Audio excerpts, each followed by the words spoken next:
You are vibrational beings. You are flesh, blood, and bone. We acknowledge that, and you are a beautiful bunch of beasts. But you are vibration first and foremost. You are vibrational beings. You are consciousness pulsing. And you are more about the non-physical consciousness that you don't remember than you are about the physical consciousness that you've come to know as you. You are source energy in physical bodies who are seen by source as perfection out here on the leading edge, having contrasting experiences so that you can take thought and experience and expansion beyond that which it has been before. So here you are, and here we are, and here you are, and here your inner beings are. And all you have to do is get a sense of this vibrational relativity and then make a decision that nothing is more important to you than that you feel good. And then bit by bit, and we really mean that, bit by bit, incrementally work your way up the emotional scale. The emotional scale goes from despair or depression all the way up to ecstasy or bliss or joy. And the frequency between joy and depression, the vibrational frequencies, are very different. And you can tell that they're different because when you feel joy, you know how that feels. When you feel depression or despair, you know how that feels. That's your indicator of the vibrational variances or the differences in the frequencies. So brilliant teachers like Joseph Campbell, there have been many, say to you, follow your bliss. And we say, good idea. Except sometimes you can't even get a whiff of bliss. And law of attraction doesn't help you find bliss when you're in despair.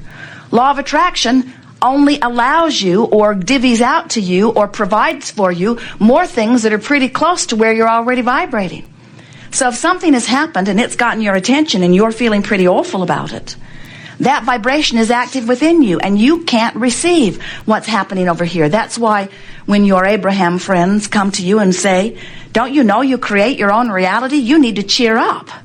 You want to say to them, it's not possible I create my own reality or you'd be gone. Because their bright-eyed, bushy-tailed, fluffy, in-your-face vibration is just plain annoying when you're in a different place on the vibrational scale.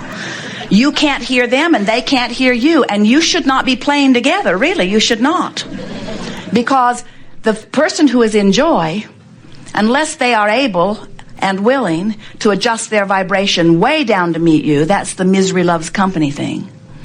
Or unless you can somehow bring your vibration up to meet them, you two don't have anything to talk about and you shouldn't even be together.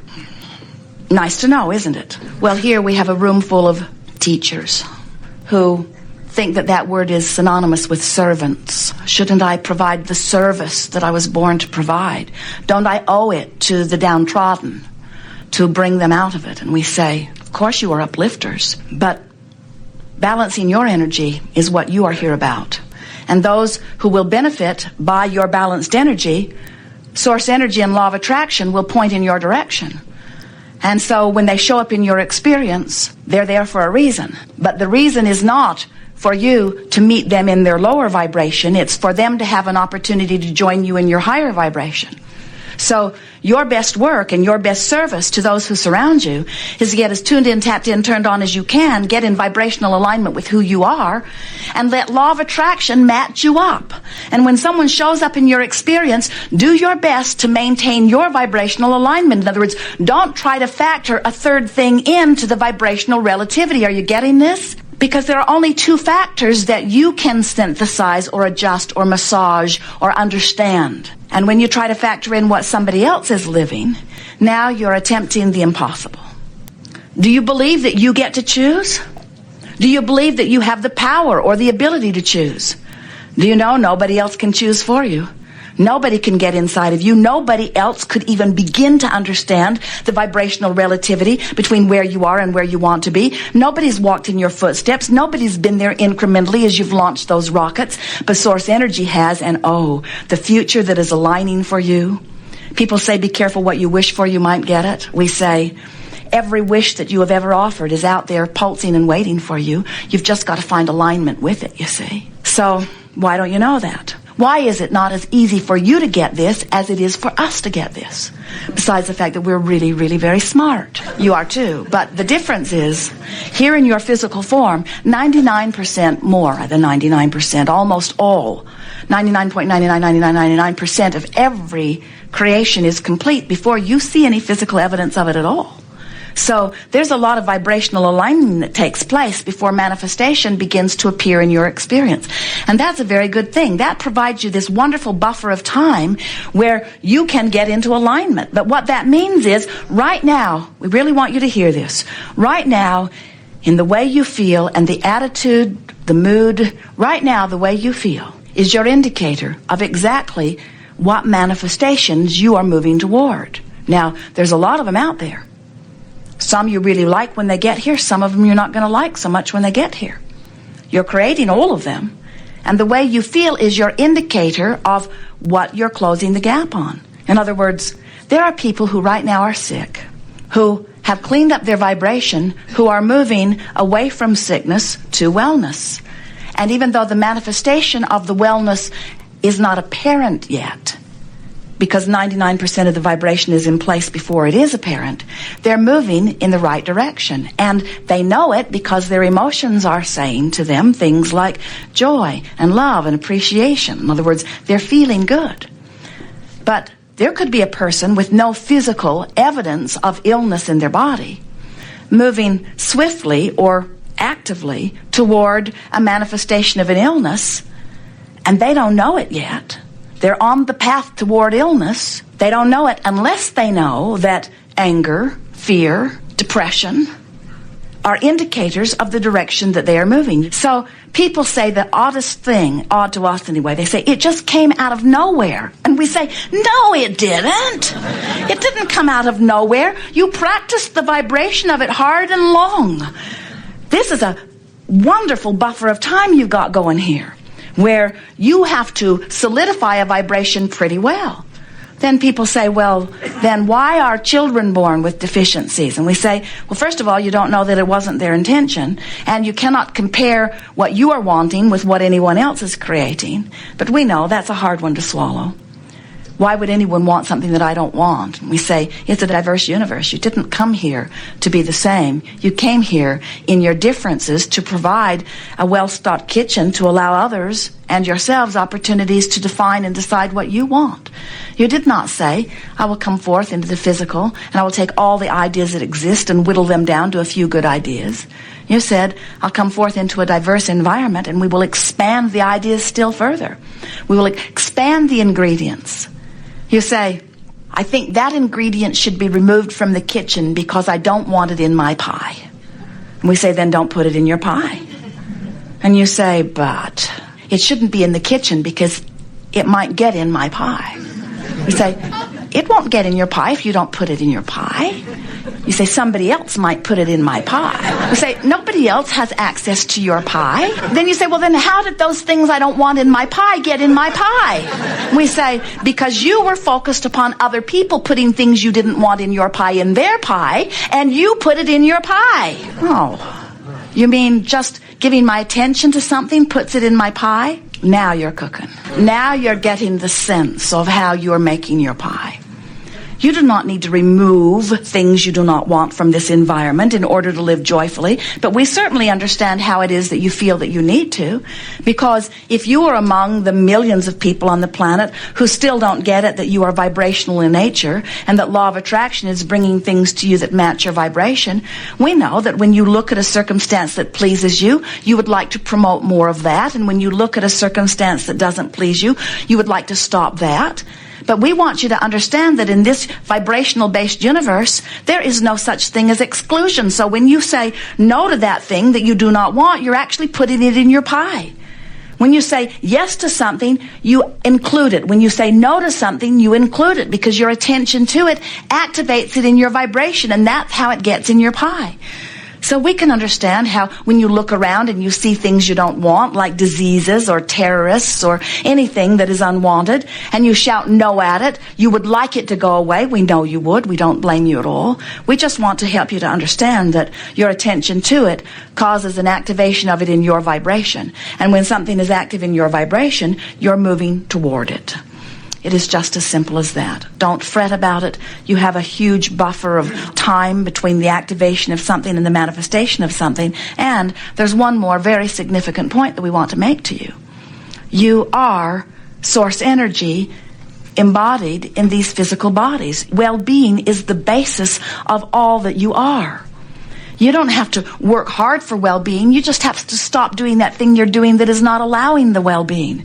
There's not a source of well-being and a source of evil. You don't walk into a room and look for the dark switch on the wall. You don't expect to find some switch that causes a dark mist to cover the light. You know that you can turn the knob or push the button or flip the switch that resists the light, but the light is the source, and you're either allowing it or you're not. There's not a source of evil. There's not a source of sickness. There's only well-being, which you are letting in or not. And then you say, well, then where did the sickness come from? Where did the evil come from? Where did the not good come from? And we say, you get fixated on things you don't want. You activate it in your vibration. You beat the drum of it. You make a big deal about it. You join groups about it. You spread the news about it. Turn on your television and ask yourself, where does this stuff come from? You can't watch the Weather Channel without being indoctrinated with all of the deficiencies of your physical body. In other words, there are so many people who still believe that they can push hard enough against this thing that they do not want that they can make it go away. And we want you to understand they're just putting it in their pie, and they're just causing you to think about it until you've got it in your pie, and then they'll say, see, we told you it was a problem. And we say it's only a problem if it's active in your vibration. If it's not active in your vibration, it cannot touch you in any way, you see. So those well-meaning people, or maybe not so well-meaning people, maybe they've figured it out. Maybe they've figured out that the population is more willing to look at the things that they feel that they need to push against than they are willing to look at the things that they are wanting. And we say that has been a trend that is shifting. It is shifting powerfully in your environment today. Fewer people are watching television today than ever before. And the reason, well, not than ever before, but then from the peak. In other words, before there was television, no one was watching it. But then you got really good at watching it, and now you are pulling away from it because more and more of you are beginning to recognize, hey, I don't feel as good when I do this as I do when I don't. And so more and more people's own guidance systems, even though they are not fully understanding them, are guiding them toward their own lives and what they can manage and what they can do about. And we want you to understand that when you discover that you are the creator of your own reality, and that the way you live is only about the vibrational integrity between you and you, between what you've launched and how you feel right now, and when you make a decision and you begin speaking a mantra that says, nothing is more important than that I feel good, and then you add to it what we're giving you here today, which is, I'm going to do my best to find the best feeling thought that I have available to me right now. I'm not going to demand bliss from despair. I'm not going to even demand bliss from frustration. Not now, not right now, this red hot minute. I'm just going to reach for the best feeling thought that I can find. If I'm angry, I'm going to find something that feels a little less angry, because for me now, the relief factor is the new thing that I've got my finger on the pulse of. I'm going to begin to pay attention to what thoughts that I can think that can take the tension away from me, that can take the tension of fear or the tension of anger or the tension of not believing, the tension of yearning, even the tension of hoping. There's tension in hoping, isn't there? Because you want something that you don't really believe you can get, but you want it. There's tension in that. There's a sort of tug of war that is indicated to you by your emotions. One last thing, and then we'll talk to you about anything you want to talk about. It's good to make peace with where you are for a number of reasons. When you make peace with where you are, you improve the vibration of it right away, which moves you more swiftly to where you really want to be. When you make peace with where you are, you come immediately into vibrational alignment with what's being held for you in vibrational escrow, and those things begin to move into your experience right away. But the biggest reason that we want you to make peace with where you are is because you are physical fiends, and we, your non-physical fiends, friends, fiends, same difference, will always be incomplete. So the contrast is going to cause you to launch a rocket of desire, which at first you will not be a vibrational match to. But then you're going to deliberately reach for thoughts that feel better until you become a vibrational match to this new rocket of desire, and now it's going to manifest. And now you're going to be standing on a new platform with a new set of contrasting experiences, which is going to launch another rocket of desire, which at first you're not going to be a match to. But you're going to work your way up the emotional scale until you become a vibrational match to it, and then it's going to manifest. And now you're going to be standing on a new platform, which will give birth to another rocket of desire. Decide today that you're going to do your best to make peace with where you are, which means talk about all of the reasons that is as good as it is. Play it up.